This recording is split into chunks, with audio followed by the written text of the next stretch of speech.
All right, well, welcome everyone. I see those numbers starting to tick up, so we'll go ahead and get started with introductions while a few more people join. Thank you all for being here today.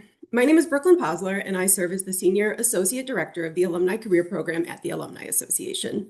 Our director, Kiera Trotter, was really looking forward to today's session, but unfortunately a conflict came up and she isn't able to join us. I'm usually behind the scenes, helping share resources and answer your questions, but today I get to step in front of the camera and spend some time with you all live, and my colleague Chelsea Gibler will be providing those resources in the chat. Okay, well, we're very excited to have Rishi Narayan with us today as we explore this month's webinar topic, Hustle, Learn, Repeat, Building Entrepreneurial Muscle for Today's Economy. Before we get started, I just wanted to share a couple quick housekeeping notes. First, today's webinar is being recorded. All registrants will receive a follow-up email tomorrow with a link to the recording, along with any resources that are shared during the session. We also invite you to engage in the chat during the webinar. If you'd like to test it out, feel free to drop a note in the chat and let us know where you're joining from today. I'm joining from Ann Arbor, Michigan. And if you have any questions for Rishi during the conversation, please use the Q&A feature in your toolbar rather than the chat. You can also upvote questions this way using the thumbs up button, which helps us prioritize what to bring into the conversation during the Q&A portion at the end. We'll do our best to get to as many questions as we can. And now a little bit about today's speaker. Rishi Narayan is an entrepreneur and early stage investor based in Ann Arbor.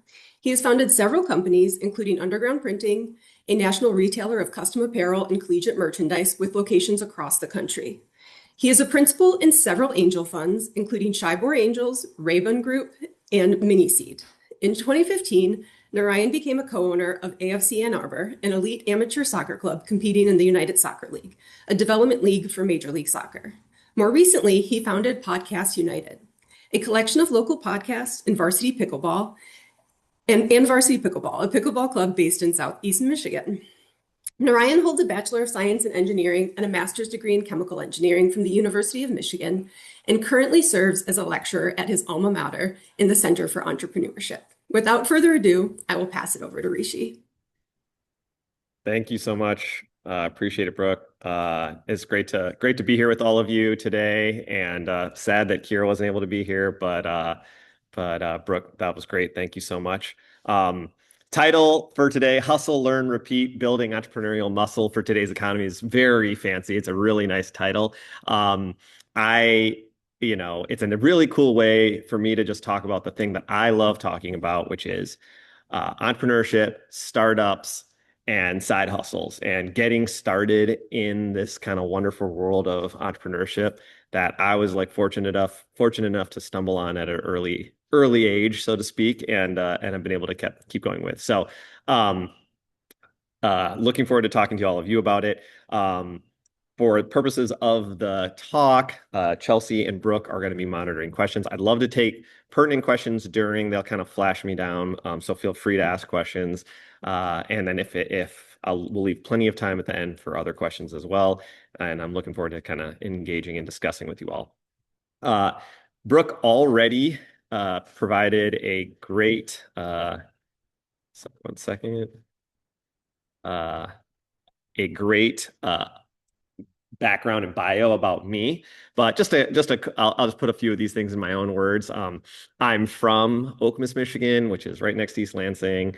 My dad's a professor at Michigan State, so it's still all love here in the state for me. And my dad is a chemical engineer, so I became a chemical engineer. I thought that's what I wanted to do. And so I came to Michigan, had to get away a little bit, came to Michigan, came to Ann Arbor to study chemical engineering. Go Blue. And I still love engineering, but I was introduced to entrepreneurship while in school, and that's what really kind of caught my eye, helped me kind of focus more in. I was more interested in it. I still loved parts of engineering, but I really learned, sophomore, junior year that I wanted to be an entrepreneur. But for me, like figuring that out, doing that in the time, it was like my first real understanding of the side hustle, which, is what I want to talk to all of you about today, because that's where I kind of started with that. But before I get into that, the cool thing about entrepreneurship for me is it's opened up a lot of doors into other things. Truly doing and operating other businesses, or being involved and learning about other businesses while I work in my main company, my main business is part of what keeps me interested and attracted to entrepreneurship. So, I've been fortunate enough to be an angel investor, made some different funds with different associates and friends, all these different companies. It's not cool. It's just like different groups of people that had interest in investing in different companies. So that's kind of the main purpose there. There are some kind of well-known companies that we've been involved, especially if you're, remember Ann Arbor, think back to Ann Arbor, quintessential ones like the Blind Pig or Good Time Charlie's, things like that. But I've also had the privilege of founding other companies too, along the way. Some that been are long since gone, like the BTB Party Bus, which existed before Uber, and well, it closed before Uber, but probably would have been gone because of Uber and Lyft either way. But that was a fun kind of a project. And then more recently, endeavors like AFC Ann Arbor, which is a minor league soccer team in the USL pyramid of soccer, and even most recently, within the last year, a pickleball club named Varsity Pickleball, located in Ipsy. Come check us out if you're around town. So uh, being involved in these types of things has really kept me in the game, so to speak, in the startup world. But what most people know me for, what I started with my close friend and co-founder, someone I grew up with, Ryan Gregg, was underground printing, and we founded that in my dorm room in West Quad back a long time ago in 2001. And since that time, while I was supposed to be studying engineering, when I was studying engineering, we were building this company truly as a side hustle. That is an actual picture of my dorm room, complete with my roommates asleep on the couch. He's a little bit blurred, but you can't see him there. And we've since grown it to about 30 locations throughout the country.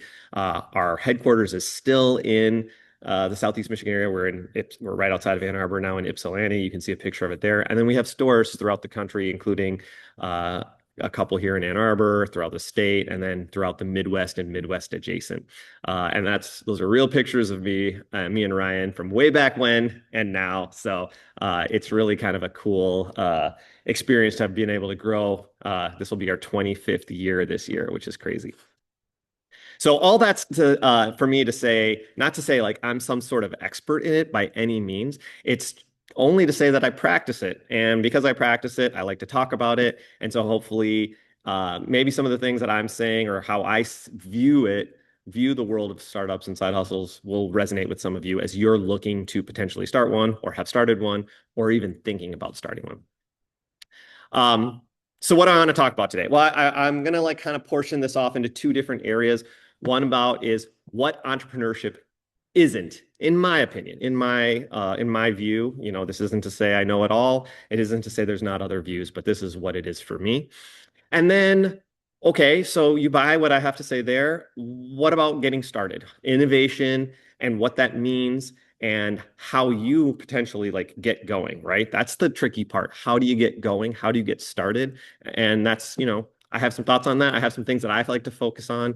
And this is helpful. So, a little context along the way. One of the other real things that I was lucky to have an opportunity that came to me was being able to teach at the Center for Entrepreneurship at the University of Michigan, which is housed in engineering.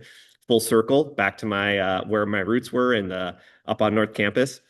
And so I talk about this a lot. Every semester I teach two classes. And I talk, basically twice a week every semester for the last 8 years about these things. So it's something I'm real passionate about. And what you're kind of seeing here is a lot of what I talk about in my first lecture, because this is where I started from. My class is actually called Starting Your Side Gig, because I feel so passionately about getting started and starting a business while you're doing other things, whether that's work or another business. But let's talk about what is an entrepreneur. And this is interesting for me because a lot of times this is what we think about. This is a true definition from Webster's. A person who starts a business and is willing to risk loss in order to make money. And if we were together and not through Zoom, we'd have a big conversation about what you like and what you don't like about it. But this is the picture that we often see of entrepreneurship. We see someone on Shark Tank who's there like, I've risked it all. I have mortgaged my house or I've like quit my job ahead of time and I'm ready to take it all. And look at me. Look at how like I'm like a cowboy. I'm so avant-garde. This like I'm risking it all. And I think this is a bit dangerous. Like, I think this is a big myth that entrepreneurs are great risk takers. They're risky, right? They can like go with the flow like that. I think that that's a problem when you're talking about things like that. In fact, I actually think that that's not the way to describe an entrepreneur. I think it's the way to describe an entrepreneur is as a great risk assessor, right? The reality is that I great entrepreneurs are great at evaluating risk, identifying the correct types of risks, and basically understanding the game, how they should hedge their bets, which risks are the right ones to take. The key is they're open to lots of opportunities, and they have the ability to evaluate risk, right? They've not shut their mind off. They're not talking about these things. They're not open to having the discussion. They're open to having the discussions, I should say. And then they're evaluating the risk from there. I recently just learned about like this strategy in betting called the positive and expected value, where they say, and I'm not a sports gambler myself, but this is what I hear, that great sports gamblers are people that do well. They aren't just like guessing on their favorite team or going in. They're looking at the positive return versus the negative return and making bets accordingly. I actually think in a more kind of structured and educational way that that's actually very similar to what a great entrepreneur would do, right? Uh, Anyone that's talking about risk, I think, look, if you could take a sure thing that made a little less money than maybe a 1 in 10 chance that could blow it up, be the next Uber, I actually think that great entrepreneurs are taking the sure thing. Risk should approach zero. Why would you not want to do that? So, how do you do that, right? How do you say, all right, like, how do I make the right decision? And this comes from a lot of practice and a lot of experience. I think experience is the only thing that helps in this. But I saw this anecdote. I put it up here, and there's a link here as well. But I'm going to borrow it here because I really love it. It's thinking about all decisions in terms of hats, haircuts, and tattoos. And for purposes of this discussion, let's pretend tattoos are completely permanent and you can't take them off at all. But if you think about your decisions in this way, you understand that, like, okay, look, you wear a hat, maybe it's not flattering hat for you. You decided to wear it that day. You didn't take a shower. You didn't comb your hair. So you're wearing that hat. You're committed to that day to wear that hat. Look, it doesn't look great for me. Like like a tall hat does not look good on me. You take it off. You deal with it tomorrow. You got some Snickers that day. Other than that, it's all good, right? That's most decisions, right? And you can try those decisions. You can test those decisions. Those are risks to take. It doesn't set you back at all. Now, some decisions are like haircuts, right? You're investing a little bit more into them. Like you get a bad haircut. Look, that's 2 weeks. That's a month. Look, you're not gonna, lose friends and alienate people, most likely. But you are going to be slightly embarrassed. It's going to be a thing. You're going to wish you hadn't done it. You're going to have some small regrets about it, but then you'll grow out of it. You try those things because sometimes a great haircut will turn into something more, or you'll find a different path, whatever it might be. Those decisions you make more less of them, let's say. You weigh them a little bit more, whether you want to get that buzz cut high fade or not, but you are going to take that one every now and again. But then there are some decisions that are tattoos, and you better be extremely careful about those tattoos. Those decisions, I should say. Those are the ones you want to weigh. Those are the ones you want to weigh carefully, right? You can't go back from that. And if you go down that road, it may be something that you can't return from. Those are the ones that you got to take a lot of time with, and you got to be very deliberate with. And so, I've started to do this. I've started to think about decisions. Are they hats, haircuts, or tattoos? And it's just a way to kind of like something that we all do innately, I think. It's something that we are known to do and born to do, but thinking about decisions this way is important. And we oftentimes think like, oh, like fail fast, fail often, or like, oh, learn how to fail. These are concepts that I don't, a lot of you all are alumni, or all of you all are alumni. You went to Michigan, you didn't get there, you didn't get to where you are because you liked to fail. What I like to think about is, look, when you're going to fail, you're going to fail strategically, right? Like you're going to get someplace and then you're going to pivot or change from there. So sometimes it's easier to comprehend something like that. Now, let's let's go to this next myth, which is that this idea that like people are born entrepreneurs, natural entrepreneurs, right? I always kind of thought about this as what how it works out when you're working out, right? I think that look, are there people that are just born strong and can do what it takes? Yes, absolutely. That is the exception, the very small exception and not the rule. Most of us, when we want to start working out, well, number one, we don't start by like squatting 400 pounds or lifting way out of our range, right? We start small, we slowly build muscle and we grow from there, right? That's how you work out. Well, that's how I look at entrepreneurship. It is a muscle. You don't start with 400 pounds right away. You don't go all in, raise millions of dollars, and you're just born at being good at management, born at being good at making decisions, born at, hedging your bets correctly.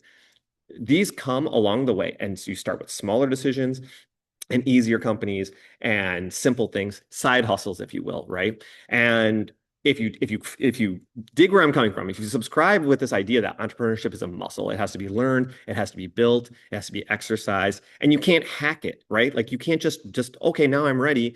You have to gain the experience. So if you have to gain the experience, but you're committed to something, where do you go? Where does my mind go? My mind goes to the side hustle, right? Gain experience along the way, build your muscle so that when it's time to go out and branch off on your own, you have that strength, if you will. And just like working out, if you take 2 years off of working out, you don't just jump back in and now all of a sudden, you're squatting 400 pounds again. No, entrepreneurship is just like that. Variables change, technology changes, the world changes. The world changes every 2 weeks with the AI these days. So you have to start practicing again. You have to start building it up again. And, so some people are like, oh, why do you start these other companies? None of them are at the level of what I do on my day job. That's where I spent the most of my time. But it keeps me practicing. It keeps me exercising those startup muscles, if you will, the entrepreneurial muscles. And it's something that I think, ingrained in my daily habits and routine is like feeling the feels of a startup again, right? Feeling what that looks like. I recently came across this quote by Arnold Schwarzenegger, and I really liked it. I mean, it's applicable really if you think about just life and motivation in general. But I love how it applies to entrepreneurship as well. I'll read it aloud. My best advice is to stop using motivation as your only fuel. It feels great when you're fired up, but it's a short-term fuel source. That's why the vast majority of people who start anything, diet, fitness, businesses, startups, new projects, don't finish. They run out of gas. The only lasting fuel is routine. And you only get routine by dragging yourself on the days when you have no motivation over and over again. This idea of routine, building entrepreneurship or learning about entrepreneurship, if it's your side hustle or something you're thinking about, is really speaks to me. It speaks to this idea, this concept, this thought that we know works for learning, which is learning by immersing yourself, right? Like, when I say going all in, I don't mean going all in from a financial standpoint or from a risk standpoint. I think going all in from a mental standpoint, which is like I want to learn about what it is that I want to start. Learning by immersion, right? So I've screenshotted a tweet here by someone named Ndamukong Suh. And if you're from Nebraska, if you're from Michigan, you know this name. And if you're a football fan, you know this name because Ndamukong Suh was a great professional football player, collegiate football player. But that he's retired, but he's back, and he's back in the world of business. And he put this quote out, this tweet out, and I loved it. I just thought it was so prescient in terms of what I've been believe and been trying to say, which is the number one thing I've learned. This place, he's talking about Twitter at the time, but let's call it social media in general. This place can be better than an MBA, but it's all about who you follow. Want to get smarter every time you show up? Here's who you should pay attention to. And he goes on to list like 30 people that he pays attention to. And I do like almost the same thing. I didn't put it as well as he did. That's why I got to give him all the credit in the world here. This place is better than an MBA. No offense to the University of Michigan. It just matters who you're paying attention to. And to some degree, I believe this is another way to say routine. immersion, right? So if you want to get involved in this and you need to build that muscle, if you want to get involved in this wonderful world of entrepreneurship, you want to learn how to build a muscle. I'm not saying quit your job, start a company. I'm saying get started, right? Books, sure. But some of us are like, okay, how do I fit it into my daily routine? Podcasts. I listen to a lot of podcasts, happy to share the ones I listen to. Social media, yes, like it can be good. You start following people, you're alongside your doom scrolling, alongside all the ads and in what your friends are doing, you're learning like, snippets of business principles. I mean, TikTok is great for this. X is actually really good for this too. These things can help start your brain turning and things that you're thinking about and what you want to think about. Even TV shows, I put Shark Tank up there, but there's lots of nuggets. I know some of you ask questions about kids and how to like foster entrepreneurial spirit in kids. The thing that I do with my kids is I watch Shark Tank. There's a new show on Prime called 60-Day Hustle. Yes, this is a little bit dramatized for sure. Well, a lot dramatized for sure. It's probably not different than some of the other reality shows that are, not exactly how the real world is. But if it sparks some interest and starts pushing some terms and some vocabulary, my kids know what lifetime value and customer acquisition cost CAC is, and that's probably enough for, the ages that they're at right now. Whatever you can integrate into your daily routine, I think is really important. It's the start. At least it's a start, right? And it'll start helping you down that path. I do think, even though I don't think, and listen, I teach entrepreneurship, and I'm saying I'm not so sure that this isn't a set of rules or skills. This isn't chemistry. This isn't math. The world is changing, times are changing, and you have to practice. You have to do in order to learn, for sure. So while I don't believe it's a skill set that everyone just has or knows, I do think there's an entrepreneurial trait. And this guy, Bill Gates, he said it uh, back in 2007. Every entrepreneur needs a different mix of skills, but it was an entrepreneur's ability to be a salesperson that might be most important. Because the real reality is that you're always selling. You're selling not just if you're in the sales aspect. You're selling to employees to convince them that this is the place that you want them to work. You're selling maybe to investors or to banks to say, like, this is a company worth believing in. You're selling when you're just talking about it. You are selling yourself, you're selling your company all the time, and you might as well get really comfortable with sales. So if you're thinking about getting started and you're not selling anything, that's a place to start. Just start selling something so you can get comfortable with that. This is someone who I follow. And again, when I say I follow someone, I'm not saying that I believe in everything they say. I just take the nuggets from them of which I think are pertinent to what I believe. And in this case, I thought this was an interesting way to say like sales sometimes is a four-letter word. It's a little bit of a dirty word. Sometimes we feel like, oh, it's not authentic or it's not honest. Like we're selling to you, right? Like sometimes that has a negative connotation. But I thought this was interesting. If you want to win in a corporation, get good at politics. I'll save my comments for their side. I've never worked in a corporation, so I don't know. If you want to win in investing, get good at fundraising. I do know a little bit about that, and that is true. But if you want to win in entrepreneurship, get good at sales.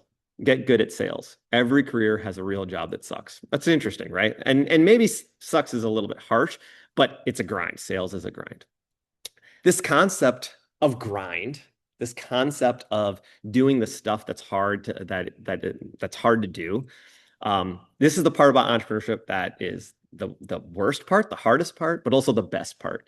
And there's a quote. I actually share this quote every single class that I teach. I used to do it every single lecture. Now I spice it up a little bit and I put some other things in there as well. But this quote by a guy named Bill Aulett, who is the managing director of the Entrepreneurship Center at MIT, it just really speaks to me. This quote is, entrepreneurs need the spirit of a pirate and the execution of a Navy SEAL. The interesting thing here is it says nothing about entrepreneurs have great ideas. They have the best idea. Idea is not part of it. What you're doing is not part of the equation here. It is, can you grind and can you execute? Can you operate? These are the things that set apart. If I were going to add something to this, I'd say something to the effect of ideas are plentiful. Ideas are cheap. We've heard that. They're dime a dozen, but entrepreneurs need the spirit of a pirate and the execution of a Navy SEAL. As an aside, why do I talk about spirit and grind? Well, I think this this quote really summed it up for me. I saw this quote and I started laughing because it couldn't say it any better. And this is true. I'm going to tell the truth, which is like I don't think there's a day. It's not like you have weeks where you just have it all figured out. You know, starting a company is awesome if you want to feel like a piece of S one day and king of the universe the next day and keep alternating back and forth forever. It is hard until you have it figured out, and then you don't have it figured out anymore, and you go back and forth. So just know what you're signing up for. The roller coaster is real, someone just said. Andy, I like that. That's maybe that's a more positive way to say it. Okay, so going back to the idea that uh, you believe all that I'm saying, but you still want to get started. You still want to get started. I just saw sounds like parenthood. That's also true. um, okay, so you want to get started and you want to come up with the idea. Well, although I said ideas are dime a dozen, we still need one, right? You still need to start with something. Um, and you can start by learning, you can start in a few different ways, but I like to use the term innovation versus invention, product, or idea, because you really want to start with innovation, right? Um, it's this idea that maybe it's not about it's the idea and then how it gets there. If you're in a little bit more of a technical world, it's invention times commercialization. In the world of academia, right? We've heard the stories about all these different things that they're inventing at U of M and other places, but they never make it to the real world, right? The paper comes out, but it never gets commercialized. So I don't know that that counts as innovation. In my book, it doesn't. Another way to look at it in a non-technical world is innovation equals the idea times the execution times the grind times the spirit, if you will. And so if you kind of feel where I'm coming from, you're like, okay, what does that mean? Well, it means a lot of things. It's a bunch of different ways to look at what innovation is. We oftentimes focus on technology, an idea, a new product, a new app, something that we like, oh, that's unique. I can sell that. Oh, no one's ever seen this before. That's cool, but that's hard. That's not the easiest way to get started. It's definitely a hard way to just start in the side hustle, so to speak. But there's lots of other innovations, different processes, different business models, different positioning. These screenshots here are from a movie called The Founder. It's the story of Ray Kroc, who was known as the founder of McDonald's, but he was not the real founder of McDonald's. It was the McDonald brothers in San Bernardino, California. And this is this like really cool scene where the McDonald's brothers are describing their speedy system, the thing that set them apart, which was how fast they were able to get burgers out. It wasn't how great the burgers tasted. It was how quickly, how efficiently they were able to do it. And this is them chalking out the kitchen in multiple different ways. And there's like a orchestral music playing, and Nick Offerman is like conducting them. And the idea behind the whole thing is very dramatized, but talks about how like maybe like processes, more efficient processes is actually the innovation from something where we would think the tangible innovation is burgers or hot dog or whatever it might be. It's kind of cool. So when you're thinking about like different types of businesses where you can get started, I like to think like open your mind up to lots of different things. Oftentimes we're thinking entrepreneurship. It's like I came up with the idea. I started it up. I don't know that that's true. These days, buying, whether you buy outright or whether you lease to own or whatever, an existing business is actually quite common. In fact, in MBAs, all over the country are focusing on this type of business called ETA, entrepreneurship through acquisition, where great operators or people that think they can optimize things go out, find legacy businesses that are ready to, like, where owners are ready to move on and try to make them better, right? That's a great thing. We think about products, maybe services, some skill that you have to offer. That's a way to look at. We think about, let's fast forward drop ship versus having inventory, or exclusive products versus, hey, reselling existing products. We'll talk a little bit about that. Ultimately, especially with a side hustle, you might be thinking lifestyle business, and lifestyle sometimes has a negative connotation, as in like it's not serious, it's not real. But it just means it's not hockey stick growth, and it's not what VCs invest in, right? But it's still real. When we think about ideas, we oftentimes are like, oh, I have an idea. And it solves my problem. So it must be great for everybody else. They have that problem too. But I like to look at things in this kind of funnel, if you will. I call it the innovation funnel, which is when you come up with an idea, it's not just enough that it can solve someone else's problem.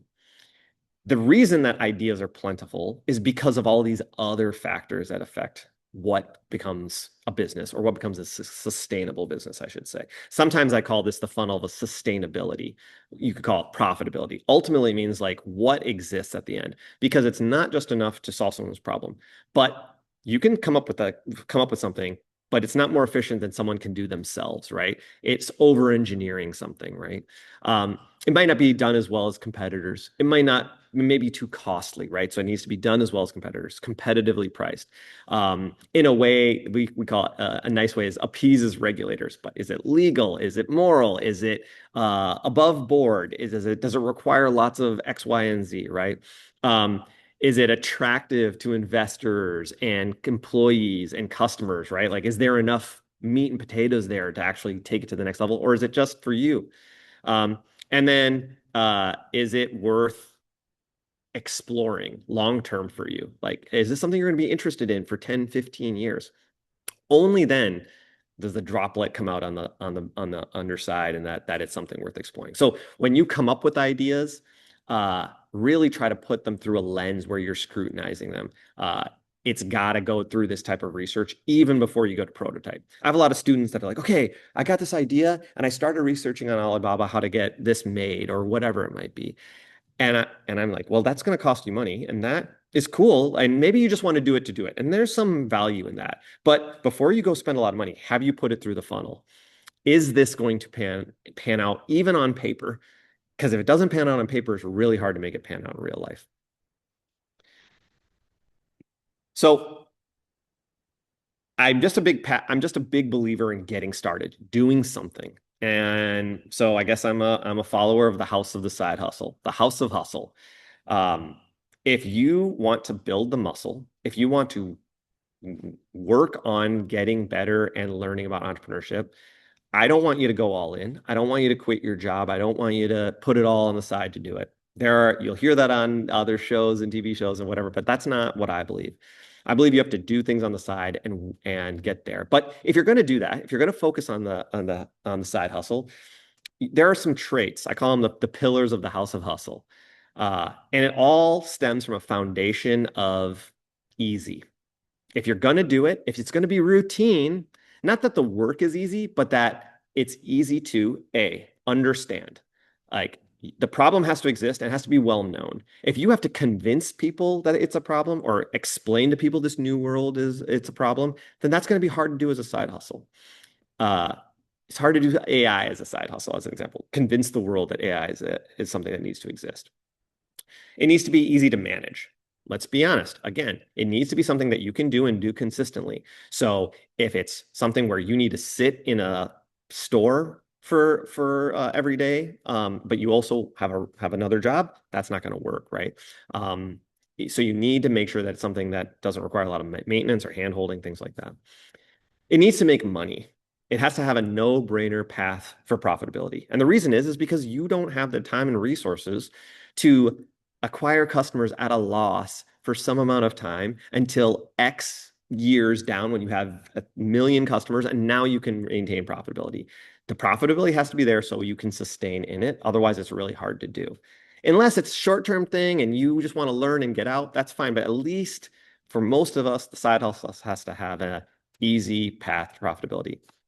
And finally, and maybe this is the thing that is like, least talked about is it has to be easy for you to get lost in. I truly believe this because most side hustles are short term.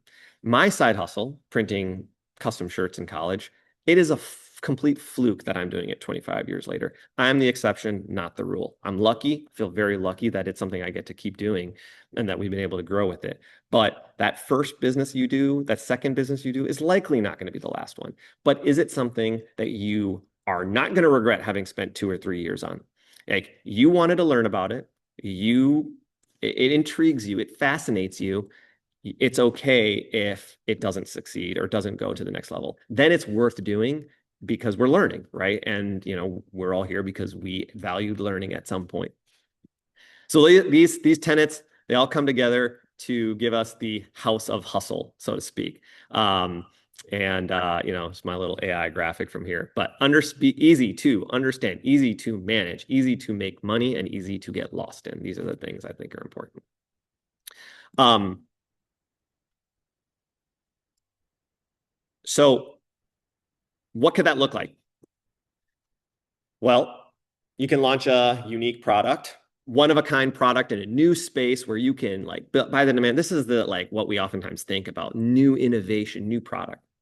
But I already talked about this idea like you can buy an existing company, buy an existing asset. And when I say buy, I don't mean you have to have lots of money. You can work to take over from somebody, someone looking to get out, where you can portion off part of the revenue, whatever that might be.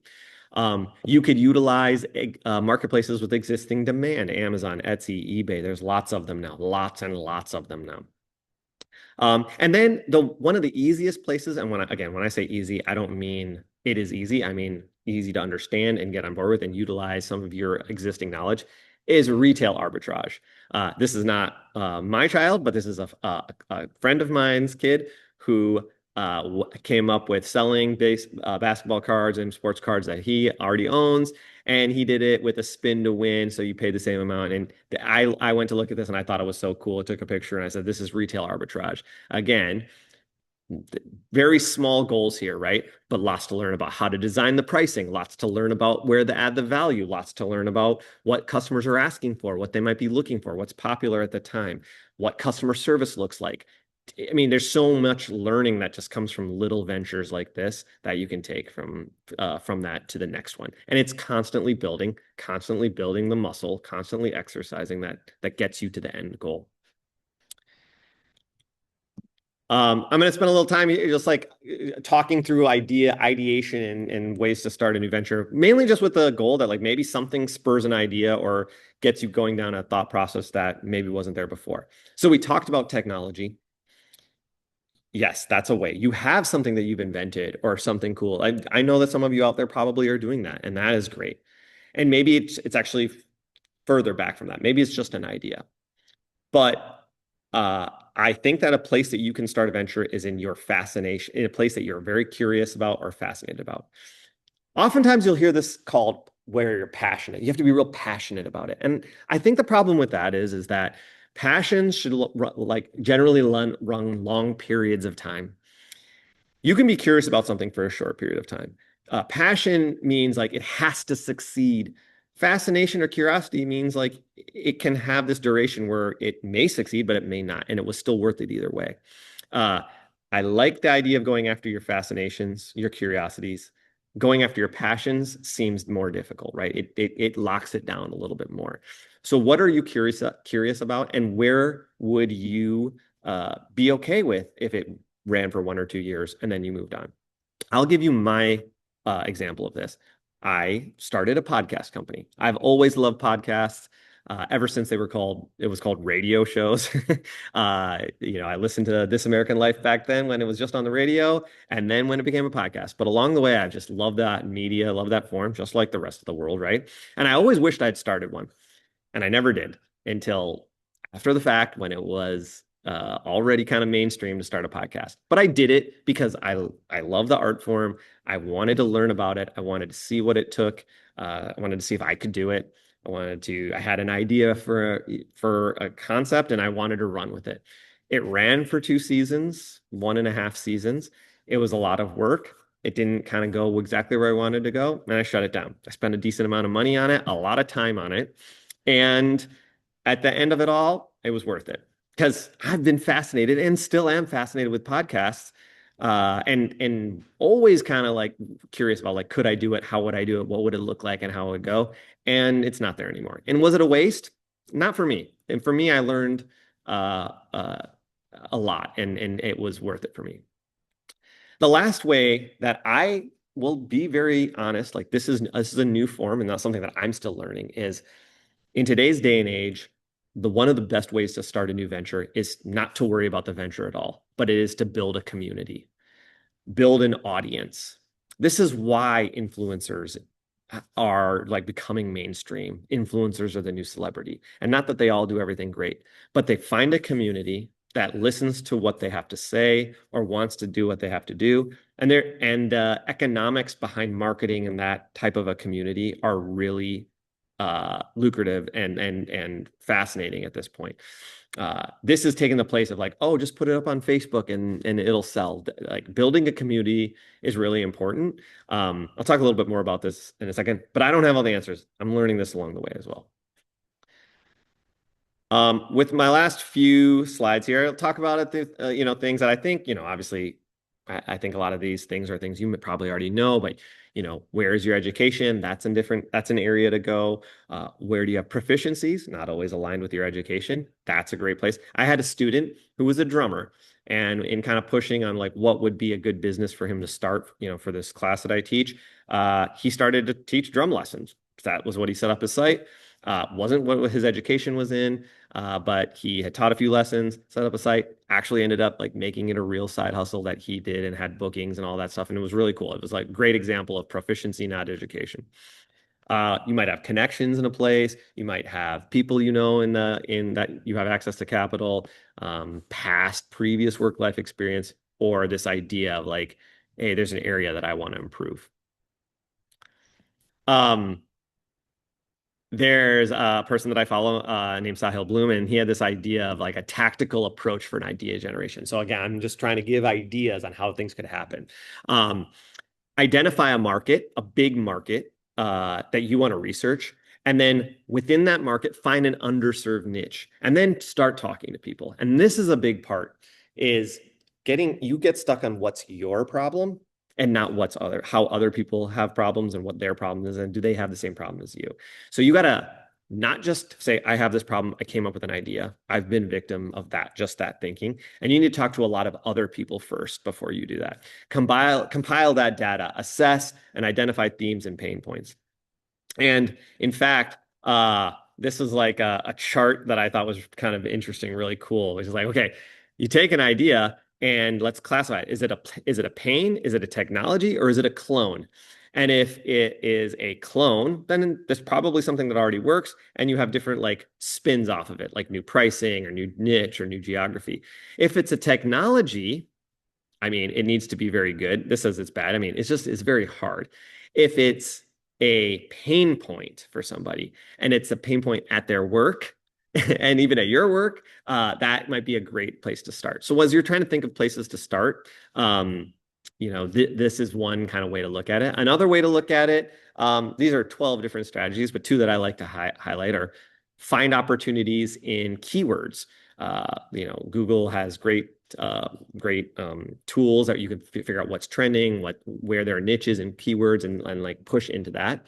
And then another place that's sometimes helpful is researching products with higher profit margins, where you have some ability to make some errors. We are getting to 12:45. I'll just do a quick talk on this idea of your margin is my opportunity. This is another way to look at it. I always love this original quote, which was, "You miss 100% of the shots you don't take." Who said that? Michael Scott. Who said it before him? Wayne Gretzky. So this is from a friend of mine who said, "Your margin is my opportunity." This is this idea that you can write out your blank is my opportunity. And you take that place that an industry works and says, because they don't do this way, that's something I can do. Your blank is my opportunity. That's the margin. Example, plumbing emergency. At the middle of the night, most plumbers only are 9 to 5. Enter Roto-Rooter 24/7 emergency plumbing, the super niche. It's like your schedule is my opportunity. Your hours of operation is my opportunity. So this idea, your margin is my opportunity. I'm gonna skip through this. Okay, so this last part about building a community. Again, this is an area that I'm just starting to really kind of get into and learn. I built a business and then the community kind of followed. That's what I had done. But I'm learning about building the community first. This is something that has come about a little bit through Varsity Pickleball. And I actually just recently heard about this app. It's an app that in order to get minutes on the screen, to scroll, you have to do push-ups, right? And the interesting story about this app that I heard through his podcast was they actually tested, they didn't make the app first. They didn't say, "Oh, I have this problem. I scroll too much. I want to get, I want to beef up or whatever." They put a bunch of different ideas out and they had built up a community and they saw what got the most votes and people were really resonating with this one app and they were like asking for it and trying to get it and then they quick and built the app real quick. And this idea that was coined was kind of like the reverse field of dreams. It's not if you build it, they will come. It's more like if they come, then you should build it, right? And this is a way, this idea of like build a community and see what they want. Go into a community that you're a part of or that you want to be a part of and see what problems that there are that you can help solve, right? So, no matter what you do, I really encourage you, you know, be brave enough, suck at something new. It's hard to do, but give it a try. And I really love this quote. I'll end on this before we get to questions, which is life is won by people who say yes, open themselves up to opportunities, and figure out how to make it happen later. All right, with that, I'll kick it back over to Brooke. That was fantastic, Rishi. So many good analogies in there. I love them all. Thank you. Thank you. All right, so I'm going to hop into some questions because we had some really good ones both in the Q&A section today and also submitted ahead of time. But first, so you talked about starting underground printing with your childhood friend Ryan. So you had a partner assessing these risks. I now know Yeah. it's assessing the risks, not taking the Yeah. risks, right alongside you. So getting into the question that was submitted, how important or essential do you think having a co-founder is when it comes to starting something? I think it's really helpful. It's not that it can't be done. It for sure can. But for me, I wouldn't want to, for a couple of reasons. Number one, I'm the type of person that needs to be pushed. Maybe a lot of people at Michigan are, right? Like a little bit of like accountability is really helpful. There are people that can hold themselves accountable and grind that way, but sometimes it's helpful to have someone who can help hold you accountable and vice versa. Um, and I don't think that that person that you choose is about like complementary skill sets. Sure, that's nice and that's great. That's oftentimes where we look to, but I think it's actually more about trust. And the trust factor has been, I think, one of the biggest keys to why Ryan and I are still partners and friends all these years. Not because we always see eye to eye, not because we're hanging out all the time, is because we trust each other, and so that I think has been a big key for me. But if you can do it, it's helpful because it ultimately, even if you start a company by yourself, you're not by yourself. We know this, right? Like you have help. You have to educate people and have people believe in you and believe in other people. You're always going to be part of a team. It's just a question of that, whether you have someone that's on the same level as you pushing you. Fantastic advice. So as we get into like that thread of trust that goes with entrepreneurship, we had a few alumni that submitted questions, and it kind of sounds like they might already have the side gig going. Yeah. We're kind of looking like at what point does that self-trust come in when how do you know when it's time for you to deprioritize that traditional career path and Yeah. focus on the entrepreneurial project? Yeah, I mean, this is the question, right? I mean, I don't know that there is the answer. Yeah. I think there are some things that along the way, I can tell you my story on it was I was going to be an engineer. I was an engineer. I was a student as being an engineer until I wasn't. Until it was like, okay, I'm ready to make that leap. Is it a financial thing? Yes, it can be a financial thing, right? Does your side hustle provide you enough income to get you going to where you need to go, right? Maybe not all the way, but enough that you feel like you have enough of a net or safety net to get there. But a lot of times it's just mental. You've identified one way for a long period of time, and now you need to identify another way. In my world, it was identified as an engineer and an academic, and I needed to become comfortable with identifying myself as someone who printed t-shirts. And I have a lot of stories and anecdotes on like how that came about and how I did it. So there's the financial, then there's the mental, and then there's the questions on like, is your side hustle should it just stay a side hustle or should it become something bigger? Yeah.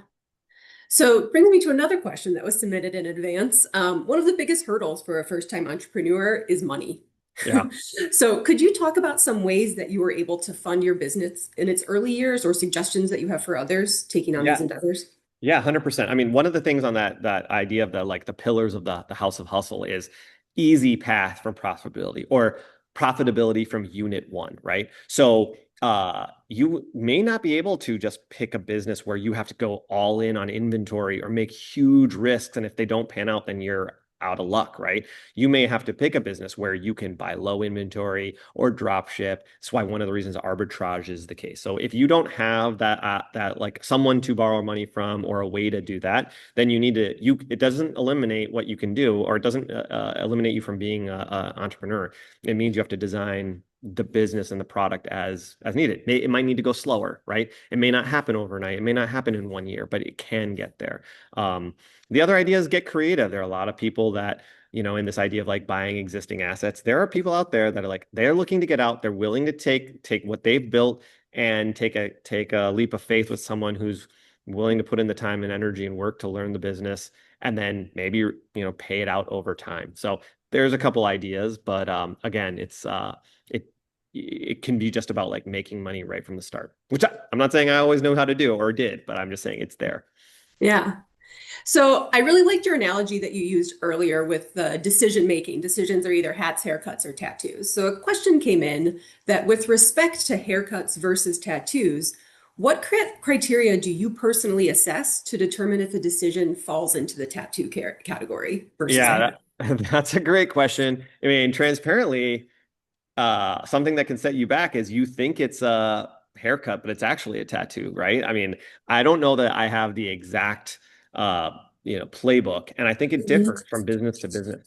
I think a lot of that comes from experience and getting experience with when decisions come through, what the implications would be. So this idea of like number one, not being rash, number two, thinking through the repercussions of a decision, like thinking through the unexpected consequences of such a decision, um, and involving other people. Sometimes, especially as you're a solo entrepreneur, you just like, all right, I got to go, move fast and break things, right? But some of it is like, okay, involve a couple other people. And this is hard for me because I like to like come up with the answer and go. The thing that makes you maybe a successful entrepreneur, which is like the get up and go attitude and like let's do it, solve the problem, is actually sometimes the thing that holds you back from making the right decision when you get up to that level because you're not involving enough viewpoints, right? Yeah, collaboration is always key. Yeah, correct. So, another question that was submitted in advance.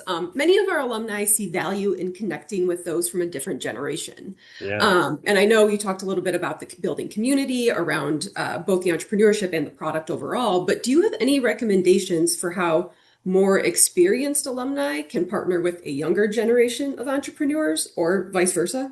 Yeah, I mean, that's a great question. I mean, I think getting involved with your alma mater is a great way. I mean, I teach. Not everyone has that opportunity, so I have direct access, and maybe I take it for granted a little bit. Like it's a real blessing for me. I call it the fountain of youth. It's the true fountain of youth. It's just being around young people all the time. Not so young that you feel like I wasn't that far removed from this. Like I'm cool, I'm hip. I still feel it. Like I know what they're talking about some of the times.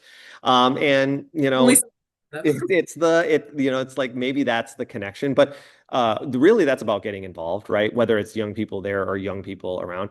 One thing I do know is that if and I didn't even broach AI because I probably spent another hour talking about AI and how AI is a huge benefit as a startup because it can do so much for you, can let you operate on a level that didn't used to exist. But we'll put that aside. I'll work on that talk and we'll do that again some other time. But I would encourage if any of you are like, oh, I want to connect with the younger generation so they can loop me in on AI or they can be the people that do the AI. I would strongly caution against that. My experience and what I've learned is like the experience needs to be the human in the loop, right? AI is like a toddler or like your, 12-year-old. And so when you say, hey, did you brush your teeth? And they say yes, you don't just walk away. You say, but did you brush your teeth today? And then when you hear no, then you send them back up. And so that is why the experience needs to be. So a lot of times I hear like, oh, I want to connect with the younger generation because they know AI and then they'll be able to do that for my business. And I was like, you need to be doing that because you're the one with experience in what you're trying to do. So I'll put that as an aside, a caveat on that, connecting with the younger generation. Fantastic. We still have a bunch of questions in our Q&A section. So to the audience, if you see a question you really want answered, go ahead and upvote those so we can be sure to ask them in our remaining 6 minutes. But as you talk about, I know you mentioned earlier, like your kids know some of the lingo of entrepreneurship. Yeah, yeah. So even if we're not partnering with the youth in that young, Yeah, yeah. how do you foster that kind of entrepreneurial spirit in teenagers and young adults? Listen, if anyone knows exactly how to do it, please let me know. I have a 12-year-old and a 10-year-old, and I would love for them to like just like love it and live it all the time. It's almost a lot like fostering kids to love sports, if that's kind of what your thing is. It's like you can expose them to it, but like if I'm like, oh, start a business now, and be like, you got to do this, you got to go and work there or do this thing. It's like it's not resonated. But I just try to talk to them a lot about what I'm doing. Um, they listen to the same podcasts I listen to, if they're, safe for work and ask some questions and like inherently they like start to get curious, especially when things like money get involved. And honestly, like things like arbitrage at a age are really key because the gratification is instant. The like understanding of value very clear. Like if you take into account sports cards, my kids they talk a lot about like, oh, I got this Pokemon card from here and went over here. I used to do the same thing with baseball cards when I was growing up. I'm like, I didn't think about it that way, but I mean, like, are those ways that you for entrepreneurship? The other way that I think that you foster entrepreneurship is being involved in things like being involved in groups and organizations, taking leadership roles in that, because ultimately, when you're in charge of a student group, well, you are being an entrepreneur, right? Like you are raising money and you're leading a team and you're doing these things, and these things are important. So, these are some of my ideas, is what I'm thinking currently. Ask me again in a year, and like someone so astutely put, it's just a roller coaster, man. So, I might have a different answer, but I think that's how I'm approaching it right now. Fantastic. Okay, going to our most upvoted question right now. How do you monetize building a community, a non-influencer based community, which I think is the question of the ages, right? It's what's Yeah. on every entrepreneur's mind. But any Uh, insights? the only thing I know for sure is authenticity. If you're not authentic to your community, then I don't know that you can monetize it. And that doesn't mean that like you can't build a community and then come up with a product that maybe they didn't think of you or know you for.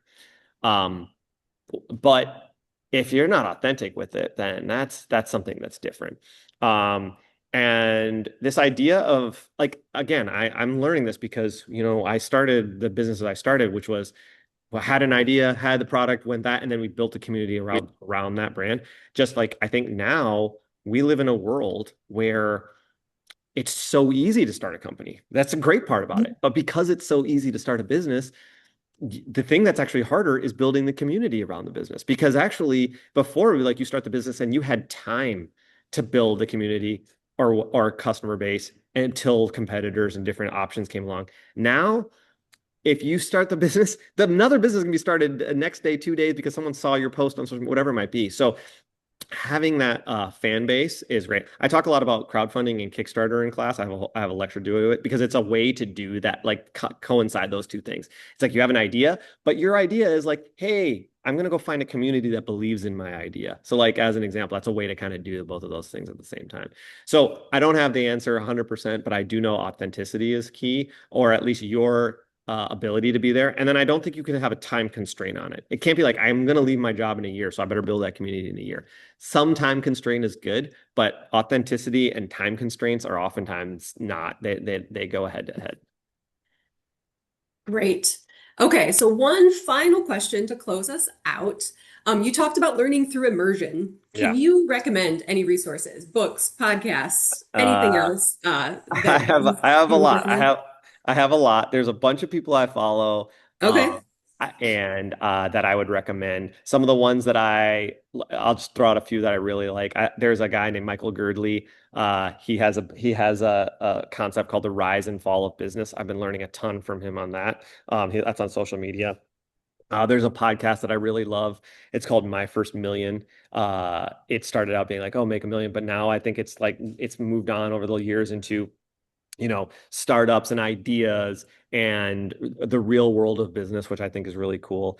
There's a podcast called Acquired that I really like. And a lot of it is like, it's cool. Like history of business teaches you what to repeat, what not to repeat, what was done long ago, and then what could be Yeah. like the nuggets that you kind of pull out and glom onto that resonate with you. Because I don't think anything is about, oh, I've never heard that before, or nothing, I don't feel that anything I'm saying is original.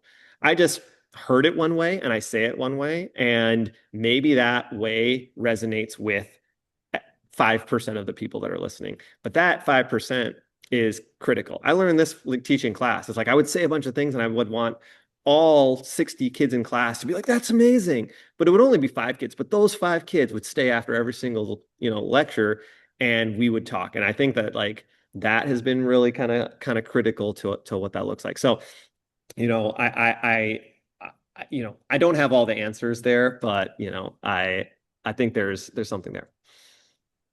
That's great. All right, so please join me in extending our heartfelt thanks to Rishi for being with us today. You're welcome to connect with him on LinkedIn. Chelsea, can you put that link in the chat for us? I And Rishi, and I do want yes, to say that like if you wanted more kind of detail on who I'm following or whatever, I'll put together a list and then I'm happy to like kind of share that. Uh, absolutely. We'd be so happy to I share have a that in our little resources. more detail for those of you like what should I listen to? Yeah. So, Rishi, we sincerely appreciate your time, expertise, and the support you've provided to the University of Michigan community. Thank you. As a reminder, the recording of today's session will be emailed to you and will be added to our website. We'll also include a handout with any resources mentioned to during today's session and hopefully all of Rishi's recommendations. A link to our survey is in the chat. We would love to hear your feedback on this session. And please explore our website, alumni.umich.edu/career, where you can find a wealth of career resources that are available to you and on demand. Thank you, everyone, and go blue. Go Blue.